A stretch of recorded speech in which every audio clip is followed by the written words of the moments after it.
अस्सलाम वालेकुम नाज़रीन, उम्मीद है आप खैरियत से हैं और आप देख रहे हैं रयाज़ुल हक़ यूट्यूब चैनल।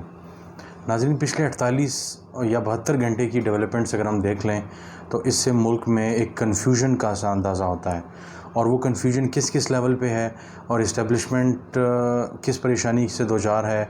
मुस्लिम लीग नवाज़ लेड जो PDM है उसको क्या परेशानी और इमरान खान के पास क्या ऑप्शन बच गए हैं, आज हम थोड़ा सा इस पर गौर करेंगे। और इदारे और जो मुख्तलिफ़ पार्टीज़ हैं वो क्या डिस्कस कर रहे हैं कि आखिर फ्यूचर प्लान ऑफ एक्शन क्या हो सकता है, क्योंकि हर एक एंटिटी जो है वो एक मुसीबत में फंस चुकी है।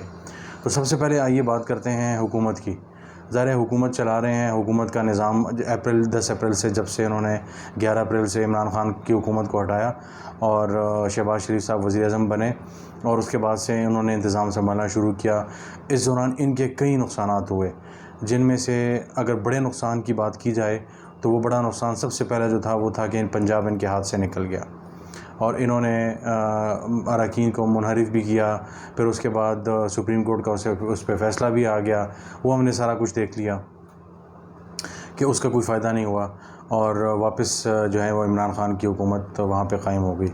फिर उसके बाद इन्होंने सबसे शुरू में कोशिश की कि इमरान खान का तोशाखाना के हवाले से इन्होंने टारगेट किया, जिस तरह कल इमरान खान ने ज़िक्र किया कि इनको टारगेट किया जा रहा है। तो इन्होंने जब ख़ास तौर से जब 17 जुलाई का इलेक्शन हुआ तो उसके बाद इनको अंदाज़ा हुआ कि इमरान खान की जो उसका बयानिया है एंटी अमेरिकन और एंटी वो जो सो कॉल्ड इम्पोर्टेड गवर्नमेंट और वो सारा बयानिया है वो बहुत दूर दराज तक फैल गया है और बग़ैर किसी सपोर्ट के तने तनहा वो इस मुल्क में इलेक्शन स्वीप करने की सलाहियत रखता है। तो उन्होंने सोचा कि अब क्या किया जाए। नवंबर तक इदारों के साथ कुछ अंडरस्टैंडिंग शायद थी कि इलेक्शन जल्द हो जाएँ, कुछ मामला उस तरफ चले जाएँ, लेकिन उसके बाद जब उन्होंने 17 जुलाई के इंतखाब का नतीजा देखा और पहले 1.5-2 घंटों में जब नताइज आना शुरू हुए, 5 बजे वोटिंग ख़त्म हुई और 8 बजे के करीब जब नताइज आना शुरू हो गए तो उससे उनको अंदाज़ा हो गया कि सीटें उनके हाथ से निकल गई हैं। 3-4 इमरान खान को नहीं मिल रही बल्कि 15 सीटें इमरान खान को मिल रही हैं। तो सबसे बड़ी जो है वो यहाँ पे इनको सेटबैक मिला। पंजाब के बाद इनको यहाँ पे सबसे बड़ा जो है वो सेटबैक मिला। उसके बाद क्या हुआ कि जब ये भी मिल गया तो इन्होंने सोचा कि इमरान खान को उसकी जो सबसे बड़ा हथियार है वो उसकी क्रेडिबिलिटी है इमरान खान का। यानी इमरान खान के नाक़िदीन भी ये कहते हैं, इमरान खान के जो बहुत ज़्यादा मुखालिफ पार्टियों में भी है उनका भी ये कहना है कि इमरान खान ज़ाती तौर पे जो है वो क्लीन बंदा है और वो सादिक़ और अमीन है और उसे सुप्रीम कोर्ट ने भी बाकायदा तौर पर एक किस्म का सर्टिफिकेट भी दिया हुआ है। बहरहाल तो उन्होंने कोशिश की कि इस मामले को डिस्टर्ब किया जाए, इस मामले पे इस शख्स को दागदार किया जाए। तो उन्होंने सबसे पहले कोशिश की कि मामला जो है वो तोशाखाना से शुरू किया जाए। उन्होंने तोशाखाना से इमरान खान ने जो तोहफ़े ख़रीदे तो वो उन्होंने ख़रीद लिए, किस कीमत पे ख़रीदे सारा कुछ ज़ाहिर है वो रिकॉर्ड पे है।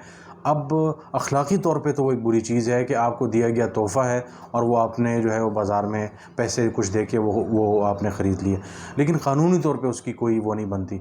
तो वो चीज़ टेक्निकली जो है वो किसी किस्म की उसकी कोई अहमियत नहीं है और उन्होंने इलेक्शन कमीशन के पास भेज दिया। इलेक्शन कमीशन तो कोर्ट ऑफ लॉ है ही नहीं, तो वो तो नहीं कर सकता इस तरह। तो और अगर फैसल वावड़ा का था तो वो दूसरा मामला था, वो तो बयान हल्फी वाला मामला था जो कागजात जमा करवाए गए थे इलेक्शन कमीशन के पास। जब इन्होंने कागज़ जमा कराया उसके कुछ दिनों बाद इनकी नेशनलिटी ख़त्म हुई थी, लेकिन उन्होंने पहले से कहा था कि मेरी नेशनलिटी जो अमेरिका की है वो मैंने छोड़ दी है। बहरहाल टेक्निकली उन्होंने गलत बयानी की और जिसकी वजह से इलेक्शन कमीशन ने उन्होंने डिस्क्वालीफाई कर दिया कि आप इन उमूर पे इन शराइत पे पूरा नहीं उतरते, लिहाजा आप अहल नहीं हैं। लेकिन तोशाखाना जो रेफरेंस है वो बज़ाहिर कई माहिरीन का ये कहना है और किसी तौर पे भी, और जो मैंने भी ज़ाहिर तफ़सीलात देखी हैं कैबिनेट डिवीज़न वगैरह में हम देखते हैं इस तरह के मामलात को, कानूनी मामलात को हम जो है मुख्तलिफ़ सुप्रीम कोर्ट वगैरह में अदालतों में जाते हैं तो वहाँ पे किसी किस्म की कोई चीज़ नज़र नहीं आ रही कि तोशाखाना में इमरान खान नाअहल हो जाएँ। उसके बाद आ जाता है सबसे बड़ा केस जो इन्होंने अब तक बिल्ड किया है वो फ़ॉरेन फंडिंग केस का है। अब फ़ॉरेन फंडिंग केस इन्होंने बना तो लिया है, या जिसे जो ममनुआ फंडिंग कहा जाता है। अब जो सारा केस बिल्ड किया गया है वो बिल्ड किया गया है कि इमरान खान को बाहर से गैर मुल्कियों से पैसे आए हैं। अब पूरी दुनिया में ये होता है, ख़ास तौर पे इमरान खान की पार्टी ज़ाहिर है उनका नाम है, एक सेलिब्रिटी हैं वो, तो पूरी दुनिया में वो मुख्तलिफ़ किस्म के फंक्शंस करते हैं और हिंदू, सिख और मुख्तलिफ़ किस्म के ऐसे लोग जो इमरान खान के बरतानिया में फ़ैन हैं, भारत से फ़ैन हैं, वो मुख्तलिफ़ मुल्कों में मुकीम हैं, तो वो उस तरह के डिनर्स वगैरह में जो चैरिटी के लिए होते हैं, PTI के फ़ंड रेजिंग के लिए जो वो मीटिंग्स होती हैं, जो डिनर्स होते हैं, लंच होते हैं, उनमें वो हिस्सा लेते हैं और ख़ुशी से पैसे देते हैं कि जी हमारा ये स्टार है तो हम इसको जो है वो दे रहे हैं। अच्छा, कई जगहों पे ऐसा हुआ है कि मिसाल के तौर पे ये जो नाम आए हैं लिस्ट में, ख़वातीन के नाम हैं, कैसे हैं कि जैसे लग रहा है कि इंडियन है, कोई इजराइली है, कोई क्या है, तो उसमें वो कई ऐसे हैं कि उन्होंने कुछ कंपनीज़ के अकाउंट से किए, एक शख्स ने कंपनी बनाई और उससे पाकिस्तान पैसे भेजता है, उसके ज़रिए मुख्तलिफ़ लोग पाकिस्तान पैसे भेजते हैं, वो भी पाकिस्तान भेजते हैं। इसी तरह उन्होंने तहरीक इंसाफ को पैसे भेज दिए, उन्होंने वो भी फ़ॉरेन फंडिंग में डाल दिया।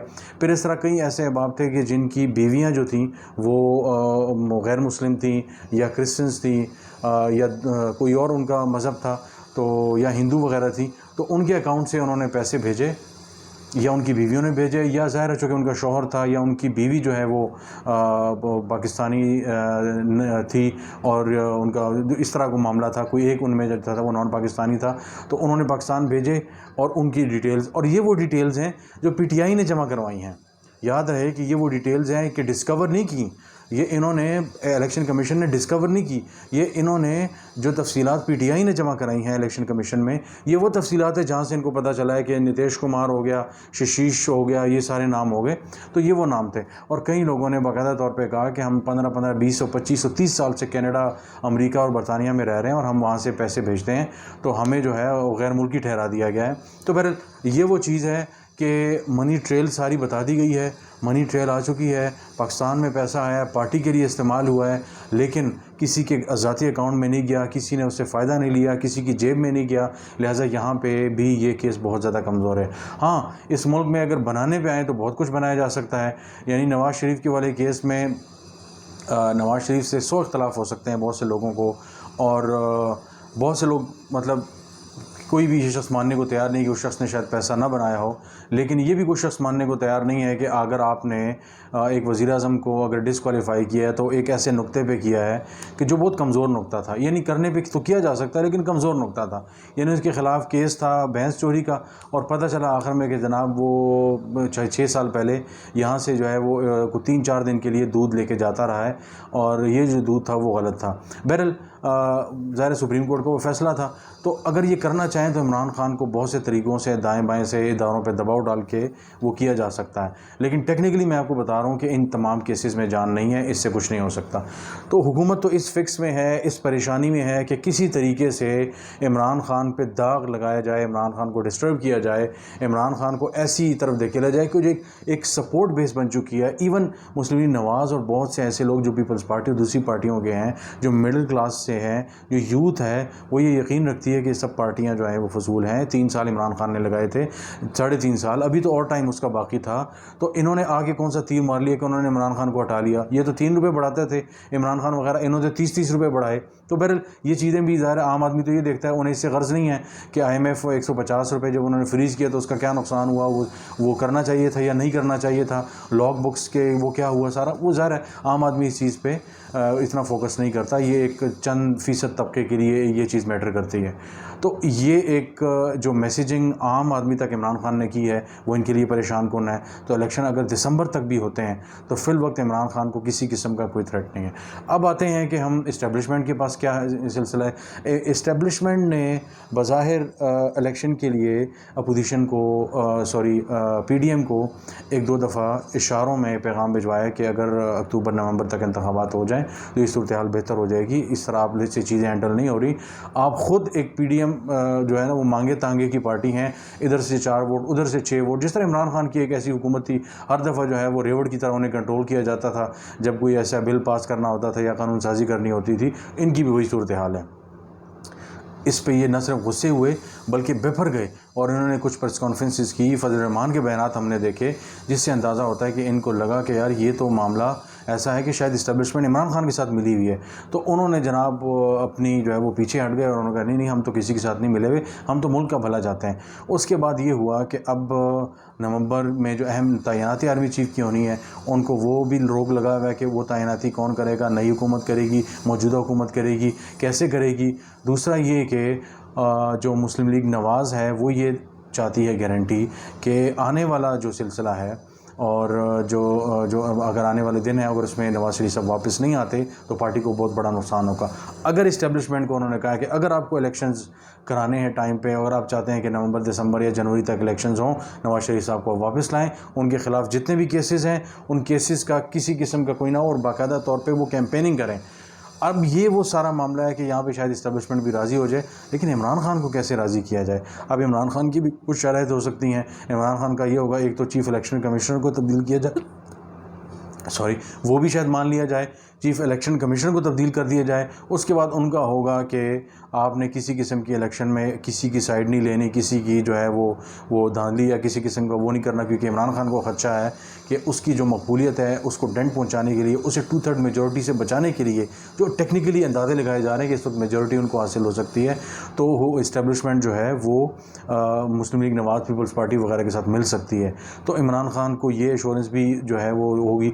और तो ये इतना इसी कन्फ्यूजिंग सूरत हाल बन चुकी है। एक तरफ इमरान खान की तरफ आए तो इमरान खान का एक ही नुक्ता है, वो ये है कि इलेक्शन की तरफ जब तक आप नहीं आते मैं किसी भी नुक्ते पे बैठने के लिए तैयार नहीं हूँ। उन्होंने बड़ा एक सख्त सांस लिया हुआ है। शहबाज गिल ने 2-4 कदम आगे जाके एक ऐसा बयान दिया जिसने खामखा पार्टी के लिए परेशानी का बायस बन गया और क्रैक डाउन और ये चैनल बैन और ये सारे सिलसिले शुरू हो गए।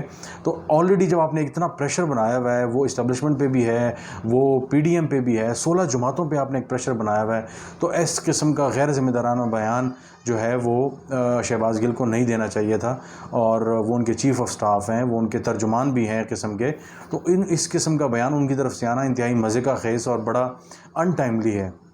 बहरहाल ये वो ऐसी सिचुएशन है कि इस्टेब्लिशमेंट भी परेशान है कि क्या किया जाए, PDM भी परेशान है। इमरान खान का एक ही नुक्ता है कि वो इंतखाबात करा जाएँ, इसके अलावा कोई बातचीत नहीं होगी उनके पास। इसके अलावा इसके अलावा कोई और ऑप्शन वो ले ही नहीं सकते। तो एक ऐसी परेशानी बन चुकी है कि पूरा मुल्क जो है, अंग्रेज़ी में जिसका लफ्ज़ यूज़ होता है क्वैगमायर जो है ना, वो बन चुका है। एक ऐसी खिचड़ी बन चुकी है कि ना कोई आगे जा सकता है ना कोई पीछे जा सकता है। तो इसमें सब मिलकर बैठें, ये कैसे बैठेंगे ये शायद आने वाले दिनों में पता चलेगा कि बैठना भी कोई मुमकिन है या नहीं। तो आज तक के लिए इतना ही। आज की वीडियो थोड़ी लंबी हो गई, लेकिन ज़रा तफसील से आपको बताना था कि मामलात क्या हैं। आपका बहुत बहुत शुक्रिया।